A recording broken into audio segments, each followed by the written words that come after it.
And if I were to like pin it down, realizing that over these years, these decades, and the way I had chosen to spend my life ultimately manifested with this autoimmune condition, that was my wake up call. That was my moment of like, okay, what's really going on here? And I'm really into the metaphysical causes of things. And, I did look up, what do muscles represent? Muscles represent power. And so I thought, okay, and this was an internal wisdom. There wasn't a book I read or a coach telling me this. This came from within myself, an internal knowing. Like I knew, David, that if I were to have any hope in any kind of quality of life and sticking around, I needed to begin to call in my power and start to act from a place of power, start to act on behalf of Tony Lee, stop living my life for other people and begin living Tony Lee's life for Tony Lee, because Tony Lee's power is for Tony Lee.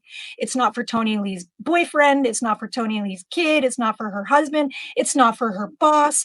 It's not for horrible memories. It's not for her trauma. Tony Lee's power is for Tony Lee to create the most extraordinary life that Tony Lee can create. So that was the turning point. I remember David, my child, and he was sitting on the steps after this had all sort of gone down, and he was bawling, and he was looking at a picture of him and I. And I said, sweetheart, what's the matter? And he said, I just wish you were going to be around longer, Mom. I love you, and I'm sad.